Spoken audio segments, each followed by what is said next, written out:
ಬಿಕ್ಲು ಶಿವ ಕೊಲೆ ಕೇಸ್ಗೆ ಸಂಬಂಧಪಟ್ಟಂತೆ ಈಗಾಗಲೇ ಶಾಸಕ ಬೈರತಿ ಬಸವರಾಜ್ ಅವರನ್ನು ಬಂಧಿಸಲಾಗಿದೆ. ಹೈಕೋರ್ಟ್ನಲ್ಲಿ ಫೆಬ್ರವರಿ 10ರಂದು ನಿರೀಕ್ಷಣಾ ಜಾಮೀನು ಅರ್ಜಿ ವಜಾಗೊಂಡ ನಂತರ ಬೈರತಿ ಬಸವರಾಜ್ ಬಂಧನ ಭೀತಿಯಿಂದ ಬೆಂಗಳೂರಿನಿಂದ ರಾತ್ರೋರಾತ್ರಿ ಪರಾರಿಯಾಗಿದ್ರು. ಅವರ ಬಂಧನಕ್ಕೆ ಸಿಐಡಿ ವಿಶೇಷ ತಂಡಗಳನ್ನು ರಚಿಸಲಾಗಿತ್ತು.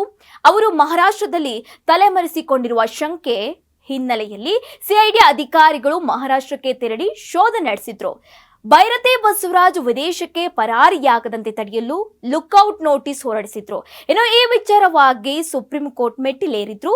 ಗುರುವಾರ ಅವರ ಅರ್ಜಿಯ ವಿಚಾರಣೆ ನಡೆಸಿದ ಸುಪ್ರೀಂ ಕೋರ್ಟ್ ನಿಯಮಿತ ಜಾಮೀನಿಗಾಗಿ ಅರ್ಜಿ ಸಲ್ಲಿಸುವಂತೆ ಸೂಚಿಸಿ ನಿರೀಕ್ಷಣಾ ಜಾಮೀನು ಅರ್ಜಿಯನ್ನು ವಜಾಗೊಳಿಸಿತ್ತು.